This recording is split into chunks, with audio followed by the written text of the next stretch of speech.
जय हिंद प्यारे दोस्तों। पिछले वीडियो में अपन ने मानव भूगोल की कुछ निश्चयवाद, जिसको पर्यावरणीय निश्चयवाद के नाम से जाना गया, संभववाद और नव निश्चयवाद के बारे में जाना था। लेकिन फिर से अपन उसको दोहराते हैं और उसका क्रमिक विकास के बारे में अपन चर्चा करते हैं इस वीडियो के अंदर, जो काफ़ी ज़्यादा लेटेस्ट वीडियो है और माध्यमिक बोर्ड के अंदर इनमें से एक क्वेश्चन पूछा भी जाता है। ठीक है, जिनमें अपन देखें कि मानव भूगोल के क्रमिक विकास की कुछ अवस्थाएं हैं। लेकिन उससे पहले कुछ चर्चा अपन कर लेते हैं, जो पिछले वीडियो में भी थोड़ी बहुत चर्चा की गई थी। इनमें जैसे भौतिक वातावरण एक तरफ तो, और दूसरी तरफ है सांस्कृतिक वातावरण। भौतिक वातावरण और सांस्कृतिक वातावरण क्या क्या है? भौतिक वातावरण और सांस्कृतिक वातावरण। जैसे भौतिक वातावरण के अंदर है प्रकृति स्वयं है, और प्रकृति क्या है, कुछ अवसर प्रदान करती है। जब मनुष्य को कुछ अवसर मिलता है तो उसको सांस्कृतिक वातावरण में परिवर्तित कर लेती है, सांस्कृतिक वातावरण में परिवर्तित करती है। लेकिन एक शर्त है, सांस्कृतिक वातावरण बनाने में कोई अगर समस्या आती है, मनुष्य को कई प्रकार की समस्याएं आती है, ठीक है, वो अगर समस्याएं आती है या उसको विघटन डालती है या उसको रोक लेती है, तो यहां पर क्या होगा, केवल और केवल मनुष्य है वो प्रकृति अर्थात मानव का प्राकृतिकरण की क्रिया होगी। कौन सी क्रिया होगी? मानव का प्राकृतिकरण की क्रिया के नाम से उसको जाना। मतलब पूर्ण रूप से मनुष्य है ये प्रकृति के अनुसार चलेगा। किसके अनुसार चलेगा? प्रकृति के अनुसार चलेगा। प्रकृति को सर्वे सर्वा मानेगा वो, और उसी के अकॉर्डिंग वो कार्य करने लगेगा। जैसे इसमें देखते हैं अपन कि भौतिक वातावरण का अगर कार्य होगा तो उसके अंदर मानव का प्राकृतिकरण की क्रिया होगी। जो मैंने अभी बताया आपको कि मानव का क्या होगा, उसके अंदर प्राकृतिकरण होगा। लेकिन उसका मतलब क्या है कि क्रियाशील मानव है, और क्रियाशील मानव जब प्रकृति के अंदर है कुछ ना कुछ परिवर्तन करने की सोचता है, लेकिन वो परिवर्तन नहीं हो पाता है, प्रकृति उसको चैलेंज करती है। ठीक है, तो उस प्रक्रिया को क्या कहेंगे अपने? मानव का प्राकृतिकरण। क्या कहेंगे उसको? मानव का प्राकृतिकरण के नाम से उसको जाना जाएगा। लेकिन मानव का जब प्राकृतिकरण की क्रिया होगी उसी को अपने पर्यावरणीय निश्चयवाद के नाम से जाना जाता है। किस नाम से जानेंगे उसको? पर्यावरणीय निश्चयवाद के नाम से भी उसी को जानेंगे जो मानव का प्राकृतिकरण की क्रिया होगी। जैसे मान लो मनुष्य ने कुछ ऐसी क्रियाशील, क्योंकि मनुष्य, आपने एलन सी सैंपल का परिभाषा पढ़ी थी कि भाई क्रियाशील मानव नाम एक शब्द आया था, उसके अंदर है कि क्रियाशील मानव है ये यहां पर रहते हुए कुछ ना कुछ कार्य करता रहता है, चंचल है वो। ठीक है, और प्रकृति के अंदर कुछ अवसर प्रदान करता है, अपनी तकनीकी ज्ञान के माध्यम से उसमें परिवर्तन करना चाहता है। और उस परिवर्तन के, अगर परिवर्तन उसके अंदर होता नहीं है, प्रकृति कहती है कि भाई ऐसा कुछ नहीं होगा, ठीक है, या कुछ अड़चनें उसमें उत्पन्न होती है, तो उसमें उसको क्या नाम देंगे? मानव का प्राकृतिकरण। कि मनुष्य का क्या है? प्रकृति के अनुसार है, चलना हो गया। ठीक है, जिसका नाम दिया गया अनुकूलन की क्रिया। कौन सी क्रिया हुई? अनुकूलन की क्रिया। अब मनुष्य क्या है? प्रकृति के अनुसार सेट होना पड़ेगा उसको। ठीक है, प्रकृति जैसे चाहेगी उसको वैसा रखेगी। ठीक है, अर्थात मानव का प्राकृतिकरण की क्रिया, जो पिछले वीडियो में अपने पढ़ी थी, मानव का प्राकृतिकरण की क्रिया हुई। और प्राकृतिकरण की क्रिया को ही क्या है? पर्यावरणीय निश्चयवाद के नाम से जाना जाता है। किस नाम जानेंगे? पर्यावरणीय निश्चयवाद। मानव का प्राकृतिकरण की जो क्रिया होती है उसी को पर्यावरणीय निश्चयवाद के नाम से जाना जाता है। और पर्यावरणीय निश्चयवाद की जो क्रिया होती है उसमें मनुष्य को अनुकूलन की क्रिया करनी पड़ती है, तब जाकर के यहां पर जीवन यापन हो पाता है। उसका जीवन यापन कैसे होगा? जब पर्यावरणीय निश्चयवाद है उसके अंदर या प्रकृति के अंदर मनुष्य है, वो जीने के लिए उसके साथ में अनुकूलन की क्रिया करता है। अनुकूलन की क्रिया करेगा तब जाकर के पृथ्वी के अंदर मनुष्य जीवित रह पाएगा, उस वातावरण के अंदर क्या है? जीवित रह पाएगा। वही प्रक्रिया क्या है? अनुकूलन की क्रिया। एक तो ये थी जिसमें महत्वपूर्ण योगदान था रेड जेल का, और उसकी एक शिष्य थी अमेरिका की भूगोलवेता जिसका नाम था एलन सी सैंपल।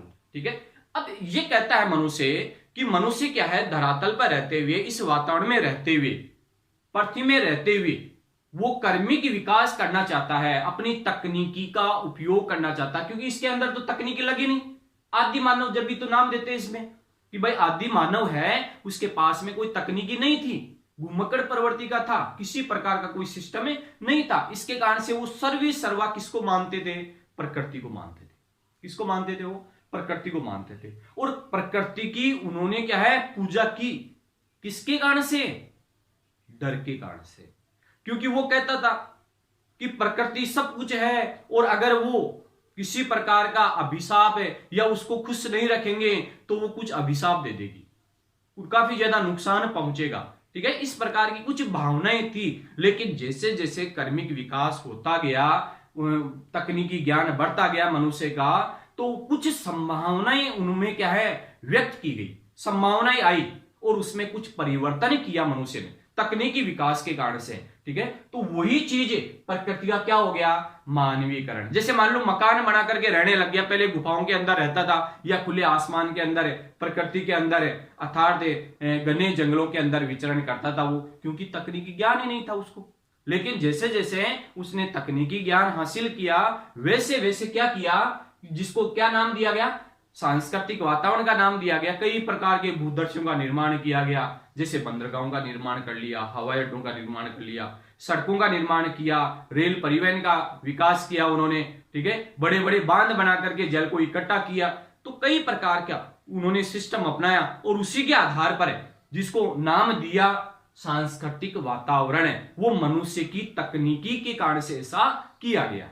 किसके कारण से किया गया? मनुष्य की तकनीक कारण से इस प्रकार का ये सिस्टम बना। अब सांस्कृतिक वातावरण के कारण से उसमें क्या बढ़ा? प्रकृति का क्या बन गया? मानवीकरण।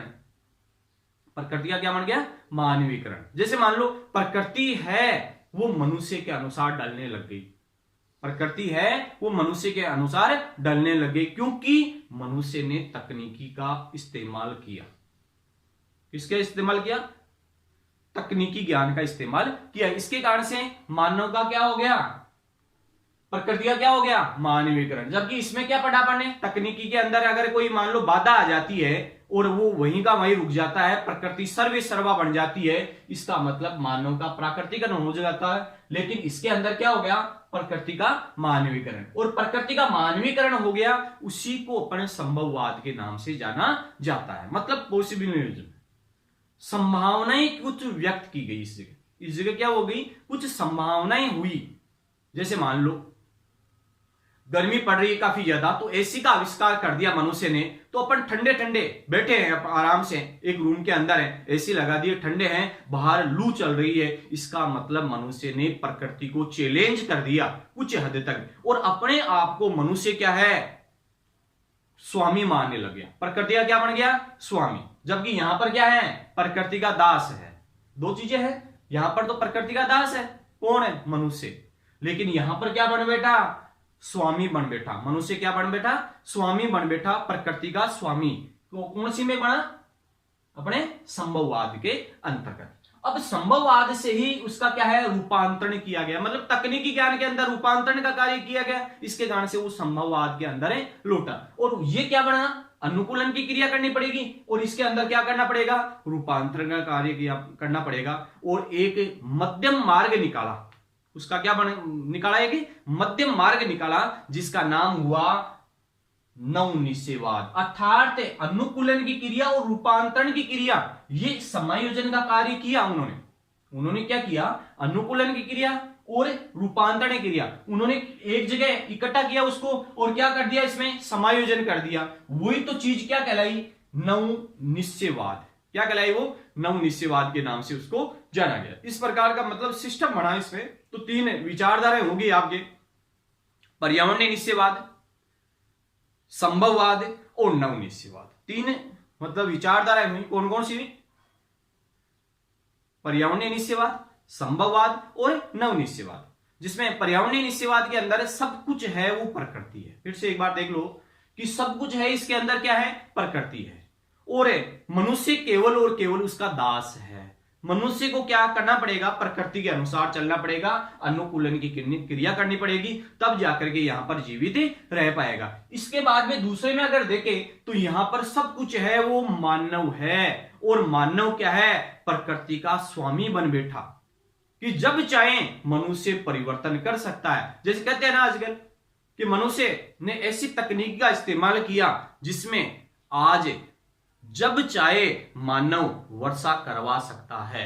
इसका मतलब क्या हुआ कि मनुष्य ने क्या है, तकनीकी ज्ञान बहुत अच्छा हासिल किया, कुछ महीनों की दूरी कुछ घंटों के अंदर सिमट के रखी। वो कैसा है, तकनीकी ज्ञान है उसका, और वो है संभववाद। क्या हुआ, संभववाद के नाम से उसको जाना गया। ठीक है, तो उसका क्या है, रूपांतरण का, क्योंकि तकनीकी ज्ञान के अंदर है रूपांतरण उन्होंने किया। भौतिक वातावरण में क्या है, अनुकूलन की क्रिया की, तो मनुष्य आराम से, ये अपने आप को सर्वश्रेष्ठ मानता है, ये अपने आप को सर्वश्रेष्ठ मानता है। लेकिन दोनों ही चीज नहीं है, प्रकृति सब कुछ नहीं है, मानव भी सब कुछ नहीं है, प्रकृति के अनुसार उसको चलना पड़ेगा, इसको भी क्या है, मानव के अनुसार चलना पड़ेगा। लेकिन ये दोनों ही अपने आप में महारती हासिल नहीं कर सकते। इसके कारण से एक तीसरी विचारधारा दी ग्रिफिथ टेलर ने, जिसका नाम हुआ नवनिश्चयवाद, कि न तो मनुष्य है ये प्रकृति पर विजय प्राप्त कर सकता है और न उसकी दासता स्वीकार कर सकता है, बल्कि दोनों के अंदर क्या है, समन्वय अगर स्थापित होगा न तो, या समायोजन की स्थिति होगी तो ही मनुष्य यहां पर जीवित हो पाएगा, रह पाएगा। ठीक है, इस प्रकार का एक सिस्टम बना जिसका नाम हुआ नवनिश्चयवाद। एग्जाम की दृष्टि से तीनों ही जो है काफी ज्यादा महत्वपूर्ण है, क्योंकि नवनिश्चयवाद का एक उदाहरण आपको दिया था मैंने ट्रैफिक लाइट का, कि भाई रेड है, येलो है और ग्रीन है, तीन लाइटें हैं, जिसमें रेड अगर जलती है अचानक तो अपन को रुकना पड़ेगा, उसको अंदर क्रॉस करके जाएंगे तो उसका क्या होगा, एक्सीडेंट हो जाएगा। इसके बाद की अगर स्थिति देखें तो येलो के अंदर इसका मतलब तैयार रहना है और धीरे धीरे चलते रहना है, दोनों तरफ देख करके आगे बढ़ते रहना है, तत्पर रहना है। मतलब तीसरी एक घटना बढ़ी नवनिश्चयवाद की, कि रुको और जाओ निश्चयवाद, रुको और जाओ निश्चयवाद के नाम से उसको जाना गया। ठीक है, तो ग्रिफिथ टेलर ने रुको और जाओ निश्चयवाद या नवनिश्चयवाद के नाम से उसको जाना गया। अब अपन बात करें आगे कि कुछ मानव भूगोल की कर्मी विकास की कुछ अवस्थाएं हैं और समय के गलियारों से मानव भूगोल है, मतलब है प्राचीन समय से समय के अनुसार है पर कुछ परिवर्तन होता गया, काफी ज्यादा परिवर्तन हुआ। जैसे एक तरफ मानते थे कि यहां पर कोई तकनीकी ज्ञान नहीं था, इसके कारण से सब कुछ थी वो प्रकृति थी, लेकिन यहां पर कहते हैं अपने कि इस जगह कुछ तकनीकी ज्ञान है उपलब्ध हुआ मनुष्य को, और तकनीकी ज्ञान की सहायता से वो अपना जीवन है वो काफी आसान बना लिया उन्होंने, तो वो क्या कहलाया, आपके संभववाद के नाम से जाना गया। लेकिन कुछ कर्मिक विकास की अगर अवस्थाएं देखें तो उनके अनुसार मनुष्य में परिवर्तन हुआ, जानकारी हुई। जैसे मान लो पहले की अगर स्थिति देखें अपन कि भूगोल का जब जन्म नहीं हुआ था, उससे पहले पूरी पृथ्वी के अंदर यहूदी जो लोग हैं और उनमें जिसको ईसाई अपन कहते हैं, और उनकी जो बाइबल ग्रंथ थी उनके अनुसार मनुष्य चलते थे, क्योंकि वो जिसमें वो लिखा हुआ था, कुछ भी लिखा हुआ था वो सत्य था और दुनिया झूठी थी। लेकिन कई प्रकार की खोजी हुई, अन्वेषण हुए और उनसे मालूम चलने लग गया कि ये तो झूठ है। ठीक है, क्योंकि उन्होंने बताया था कि पृथ्वी गोल है लेकिन चपटी है, जैसे एक सिक्का होता है, ठीक है, और गोल होता है लेकिन चपटा होता है, ऐसी स्थिति उन्होंने बताई थी। जबकि भारतीय वेदों के अंदर यह बताया गया था कि पृथ्वी वास्तविकता में गेंद की तरह गोल है, पृथ्वी गेंद की तरह गोल है। तो देखो इसके अंदर है समय है, उपागम है और प्रमुख लक्षण के बारे में पढ़ने जा रहे हैं। ठीक है, और इसके अंदर बताया गया है जैसे आरंभिक उपनिवेशी युग। उपनिवेश का मतलब आप जानेंगे कि जब एक देश का दूसरे देश पर आधिपत्य जमाना, अंग्रेजों का शासन था, भारत एक तरीके से उनके लिए उपनिवेश था। ठीक है, उस समय मतलब कुछ लोग बाहर निकले और कुछ भ्रमण किया उन्होंने, और वहां पर अन्वेषण और विवरण का कार्य उन्होंने किया, कई नई नई खोजें की कि भाई यहां पर ये देश है, यहां पर ये देश है, उनके बारे में जानकारी उन्होंने हासिल भी की और नए प्रदेशों की खोज का वर्णन भी किया। और उसी समय जैसे अपने मान लो कालीबंगा सभ्यता है, पीलीबंगा सभ्यता है, आहड़ की सभ्यता है, ठीक है, सिंधु नदी घाटी सभ्यता है, इस प्रकार की कुछ सभ्यताओं का भी जन्म हुआ। मतलब उनकी खोज की, अन्वेषण का कार्य किया, तब जाकर के अपन को मालूम चला कि पहले के मानव इस प्रकार से रहते थे। ठीक है, उन्होंने सांस्कृतिक गतिविधियों का निर्माण इस प्रकार से किया। जूते हुए कई खेतों का निर्माण भी उसके अंदर देखने को मिलता है, ईंटों का निर्माण भी मानते हैं। ठीक है, तराजू का निर्माण उनमें पहले हो गया था। इस प्रकार का सिस्टम है, किससे मालूम चलता है? खोजों से मालूम चलता है। नई तरीके के क्या है, खोज का कार्य किया। और ईस्ट इंडिया जब कंपनी इसके यहां पर आई तो उस समय लोग बाग धीरे धीरे बाहर के वातावरण की ओर अग्रसर हुए, वहां के बारे में वो जानकारी लेने लग गए थे। ठीक है, इसके बाद में दूसरे नंबर का अगर देखें, उत्तर उपनिवेशी युग, उपनिवेश धीरे धीरे क्या है, समाप्ति की ओर था।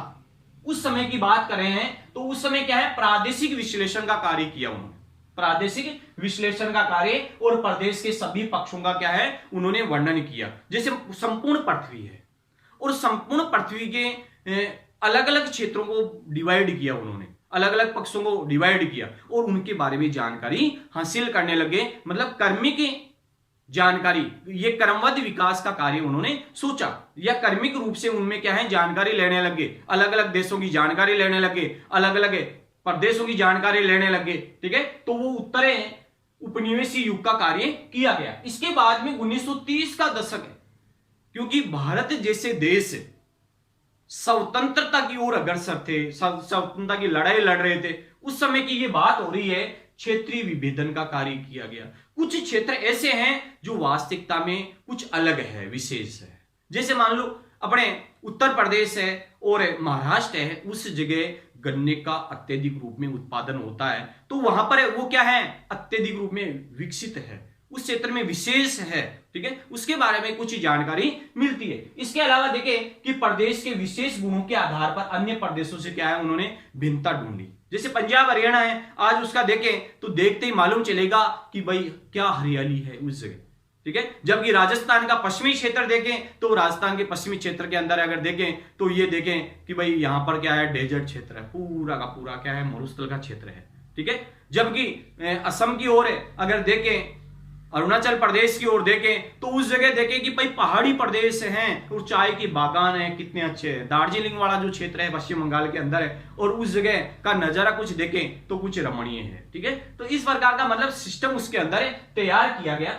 इसके अलावा 1950 व 60 का दशक है, 1950 का 50 व 60 के दशक के अंदर अगर देखे जाए तो क्षेत्रीय संगठन बन गए, क्षेत्रीय संगठन बन गए, अलग अलग क्षेत्र विशेष के लिए वो जाने लग गए और कुछ अलग अलग गुट भी बनने लगे। उसके अंदर सांख्यिकी विधियों का प्रयोग किया गया, जैसे मीन मोड मीडियन, माध्य माध्यिका बहुलक जो है, उनके बारे में जानकारी हासिल की, जिसका नाम रखा गया मात्रात्मक क्रांति। क्या रखा गया, मात्रात्मक क्रांति के रूप में उसको जाना गया। सांख्यिकी विधियों का प्रयोग किया गया जिसका नाम हुआ मात्रात्मक क्रांति। लेकिन ये हुई कब, 1950 से लेकर के 1960 के दशक के अंदर है। और जो संगठन बना या उपागम बना वो है क्षेत्रीय संगठन। किस नाम से जाना गया, क्षेत्रीय संगठन के नाम से उसको जाना गया। इसके बाद की अगर स्थिति देखें तो एक 1970 का जो दशक है उसके अंदर तीन कुछ ये भिन्नताएं कुछ देखने को मिली, तीन कुछ भिन्नताएं देखने को मिली और उसके अंदर है 1970 का दशक में तीन विचारधाराएं आई। कौन कौन सी विचारधाराएं, उसके बारे में अपन चर्चा करेंगे कि एक तो कल्याणपरक जो मानवतावादी है, दूसरा है आपके आमूलवादी जो आपके आमूलवादी के अंदर है। अगर देखें के अंदर है 1970 के दशक के बारे में तीन विचारधाराएं, तीन नई विचारधाराओं का जन्म हुआ, जिनके अंदर है तीन नई विचारधाराएं, कल्याणपरक, आमूलवादी और व्यवहारवादी। इसके संबंध में अभी चर्चा कर रहे हैं। इससे पहले आगे वाला देखें जिसके अंदर है तीन नई विचारधाराओं के अंदर है सामाजिक व राजनीतिक रूप से अधिक प्रभावी। ठीक है, सामाजिक और राजनीतिक रूप से क्या है, अधिक प्रभावी रही है। इस प्रकार की स्थिति बनी है इसमें, इसके अंदर है। इसके बाद में अगर देखें तो लास्ट जो है आपके 1990 के दशक के अंदर है, जिसका नाम है उत्तर आधुनिकवाद। उत्तर आधुनिकवाद के नाम से उसको जाना गया। उत्तर आधुनिकवाद के अंदर है ये रखा गया कि वैश्विक सिद्धांतों को स्थानीय रूप में क्या है समझना। वैश्विक जो है वो सिद्धांतों को क्या है स्थानीय स्तर पर अपना करके और अपने जीवन को सरल में बनाना, नई नई तकनीक का इस्तेमाल करना, मनुष्य के बारे में जानकारी हासिल करना आदि इसके अंदर जानकारी हासिल की जाती है। 70 का जो दशक है उसके अंदर 3 नई विचारधाराएं पनपी और उसके अंदर सामाजिक व राजनीतिक रूप से अधिक प्रभावी के रूप में क्या है प्रमुख लक्षण रहे हैं। क्योंकि इससे पहले अपन ने देखा कि सांख्यिकी जो विधियां हैं उसका प्रयोग किया गया या कुछ तकनीकी विकास का कार्य किया गया या भूदर्शियों का के बारे में जानकारी ली कि भाई मनुष्य के बारे में तो जानकारी की नहीं अपन ने, तो मनुष्य के बारे में तो विशेष जानकारी ले। मानव भूगोल अपन पढ़ने जा रहे हैं और मानव भूगोल के अंतर्गत मनुष्य के बारे में तो कुछ जानकारी नहीं दी। इसके कारण से 3 नई कुछ विचारधाराएं आई जिसका नाम हुआ कल्याणपरक, आमूलवादी और व्यवहारवादी। मतलब मनुष्य क्या है कुछ सर्वे सर्वा है और उसके अंदर है 3 नए सिद्धांत लागू किए गए, कल्याणपरक, आमूलवादी और व्यवहारवादी के नाम से उसको जाना गया। इसके बाद में अपने आगे पढ़ेंगे इसका 1990 का दशक है, 1990 का दशक है उसमें उत्तर आधुनिकवाद के बारे में पढ़ेंगे। और आधुनिकवाद के अंदर क्या हुआ कि वैश्विक सिद्धांतों को स्थानीय रूप से क्या है समझना। वैश्विक स्तर पर है स्थानीय सिद्धांतों को स्थानीय रूप में क्या है समझने पर अधिक जोर दिया गया। अब देखो इसके अंदर है जो 3 नई विचारधारा हैं कि भाई मनुष्य सर्वे सर्वा है, लेकिन उसका नाम ही नहीं आ रहा है इसके अंदर, क्योंकि केवल सांख्यिकी विधियों का उपयोग कर रहे हैं, कहीं भूदर्शियों के बारे में जानकारी कर रहे हैं, मनुष्य का कोई लेना देना ही नहीं रख रहे हैं। इसके कारण से 1970 के अंदर है 3 नई विचारधाराओं को जन्म दिया और उसके अंदर है 3 नई विचारधाराएं हुई कल्याणपरक। कल्याणपरक के अंदर है, इसके अंदर अगर देखें तो मानववादी विचारधारा। दूसरे नंबर का अगर देखें तो आमूलवादी मतलब रेडिकल। और तीसरे नंबर का है वो है व्यवहारवादी है। उसके अंदर है 3 नई विचारधाराओं को जन्म दिया और 3 नई विचारधाराएं हैं आपके कल्याणपरक है जिसको मानववादी या मानवतावादी के नाम से जाना गया। दूसरे नंबर का है आमूलवादी जिसका नाम रखा गया रेडिकल, ठीक है, आमूलवादी या रेडिकल के नाम से उसको जाना गया। और तीसरी विचारधारा है वो है व्यवहारवादी, क्योंकि इसके अंदर है सांख्यिकी का उपयोग किया गया, गुणों के आधार पर अन्य प्रदेशों से भिन्नता है या अन्य सभी प्रदेशों के बारे में जानकारी ली, लेकिन मनुष्य इसमें सर्वे सर्वा है, लेकिन मनुष्य के बारे में कोई जानकारी नहीं है। इसके लिए मनुष्य के बारे में कुछ हितों के बारे में जानकारी लेने के लिए 3 सिद्धांत बने, 3 नए विचारधाराएं उत्पन्न हुई जिसका नाम कल्याणपरक है, आमूलवादी है और व्यवहारवादी है। ये कब बनी, कब ये विचारधाराएं दी गई, और वो दी गई 1970 के दशक के अंदर। क्वेश्चन है काफी महत्वपूर्ण बनने जा रहा है। इसके अंदर माध्यमिक बोर्ड के अंदर अगर पूछा जाए कि भाई 3 नई जो विचारधाराएं बनी वो कब बनी 1970 के अंदर, या फिर कल्याणपरक है, आमूलवादी है और व्यवहारवादी है, ये विचारधारा है ये कब बनी 1970 के अंदर। और उसके अंदर ये लिखा गया कि भाई इसके अंदर मनुष्य के बारे में भी तो जानकारी मिले। अपन सांख्यिकी की विधियों का प्रयोग कर रहे हैं, मात्रात्मक क्रांति के बारे में लिख रहे हैं, अन्य प्रदेशों के बारे में जानकारी ले रहे हैं, लेकिन मनुष्य को कोई जानकारी नहीं है मनुष्य के बारे में, ठीक है। इसके लिए ये विचारधाराएं कुछ पनपे। इसके बाद में इसी विचारधारा के रूप में कि भाई इसके अंदर क्या है सामाजिक है और राजनीतिक रूप से क्या है अधिक प्रभावी हो, ठीक है। इसके बाद में ये देखेंगे आगे। इससे पहले देख लेते हैं 1990 के दशक के अंदर है उत्तर आधुनिकतावाद का जो समय है वो कब से है 1990 के दशक के बाद की स्थिति है, जिसको क्या कहा गया उत्तर आधुनिकतावाद के नाम से उसको जाना गया, जिसमें वैश्विक सिद्धांतों को स्थानीय रूप में क्या है समझना, नई उनमें खोज की गई, नई जानकारी मिली और उसको स्थानीय स्तर पर क्या है लागू किया जाए, जिसके कारण से लोगों का जीवन है ये सरलमय बने, लोगों का जीवन सरलमय बने, ठीक है। इसके बाद में देखें अपने वो कल्याणपरक जिसमें कि कल्याण की भावना हो मनुष्य में और मनुष्य के बारे में मनुष्य सोचे, ठीक है। और उसमें यह बताया गया कि जैसे शिक्षा है, चिकित्सा है और घर है,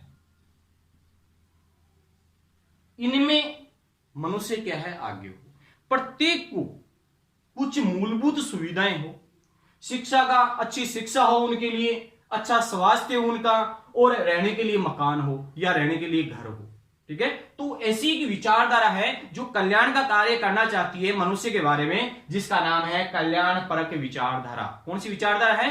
कल्याणपरक विचारधारा के नाम से उसको जाना गया। इसके अलावा आमूलवादी विचारधारा जिसका नाम है रेडिकल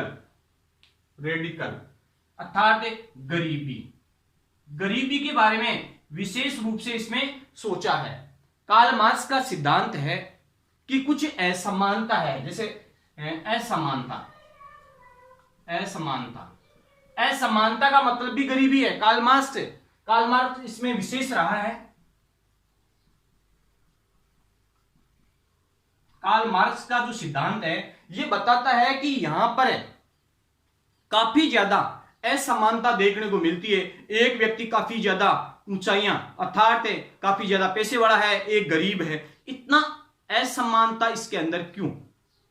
काफी ज्यादा अंतर जो देखने को मिल रहा है वो क्यों? उसमें क्या है, भिन्नता को क्या है समानता में कैसे बदलना है। तो ऐसा एक सिद्धांत दिया था जिसका नाम है कार्ल मार्क्स का सिद्धांत, जो काफी ज्यादा महत्वपूर्ण भी है। इसमें ऐसे पूछा जाता है कि भाई रेडिकल का जो संबंध है वो किससे संबंध है? कार्ल मार्क्स के सिद्धांत से संबंधित है। काफी महत्वपूर्ण है, इसके अंदर भी क्वेश्चन है कि कार्ल मार्क्स के जो सिद्धांत है उसके अनुसार इसमें कौन सी विचारधारा है। तो कौन सी विचारधारा है? आमूलवादी विचारधारा या रेडिकल विचारधारा के नाम से उसको जाना गया, आमूलवादी रेडिकल विचारधारा। इसके बाद में व्यवहारवादी जो है, आपके व्यवहारवादी के अंदर है कि प्रत्यक्ष अनुभव के साथ साथ में मानव है, धर्म है, ये प्रजाति के आधार पर सामाजिक वर्गों पर विशेष जोर देता है, जिसके कारण से मनुष्य में क्या है, करप्शन ना हो, समानता हो। मानव है, धर्म है, प्रजाति के आधार पर क्या है, सामाजिक वर्गों पर क्या है, विशेष जोर दिया है, जो प्रत्यक्ष अनुभव के साथ साथ में कार्य कर रहा है। तो वो है व्यवहारवादी विचारधारा। कौन सी विचारधारा है? व्यवहारवादी विचारधारा। तो इस प्रकार से कहने का मतलब है ये काफी ज्यादा समय है, उपागम है, प्रमुख लक्षण है। इनमें से आपके माध्यमिक शिक्षा बोर्ड के अंदर है ये 3 या 4 उपागमों के नाम आ सकते हैं आपके। तो उपागमों के नाम आप अच्छी तरीके से याद करना है। जैसे अन्वेषण और विवरण का जो समय है वो किस समय को माना गया या कौन सा उपागम है वो? तो वो है आरंभिक उपनिवेशी युग का, या 1970 का जो दशक है, या 3 जो नई विचारधाराएं पनपी वो कौन से समय में पनपी, ठीक है। तो अलग अलग रूप में इस प्रकार से क्वेश्चन आने की संभावना रहेगी और आपको अच्छी तरीके से ये तीनों परिभाषाएं आपको याद करनी है कि निश्चयवाद है, संभववाद है, नवनिश्चयवाद है, ठीक है। अच्छी तरीके से एक एक शब्द को समझते हुए आगे बढ़ना है, सरल में तरीके से आपको याद करना है, उसी लैंग्वेज में, आपकी लैंग्वेज में कुछ लिखना है, ठीक है। और अच्छी तरीके से ऐसे कैसे इसको उतारना भी है। इसके साथ में आपको थोड़ा ध्यान भी रखना है, जैसे कोविड की 3री लहर शुरू हो गई, तो इसके लिए घर से बाहर नहीं निकले, घर पे रह करके सुरक्षित रूप में और अच्छी तरीके से पढ़ाई भी करें, ठीक है। और धीरे धीरे एक एक क्वेश्चन के हिसाब से, जैसे उपागम के बारे में पूछ लिया, निश्चयवाद के बारे में पूछ लिया, संभववाद के बारे में पूछ लिया, नवनिश्चयवाद के बारे में पूछ लिया, उनकी परिभाषाएं पूछ ली, ठीक है। किसके अनुसार ये दिया गया इसके बारे में पूछ लिया। तो अच्छी तरीके से आपको डेफिनेशन याद करनी है और उसके हिसाब से आपको बढ़ना है। जितनी आपकी क्लास होती है उसके अकॉर्डिंग भी आप पढ़ाई कर रहे हो, इसका मतलब बहुत अच्छी तरक्की कर रहे हो, ठीक है। जय हिंद, जय भारत।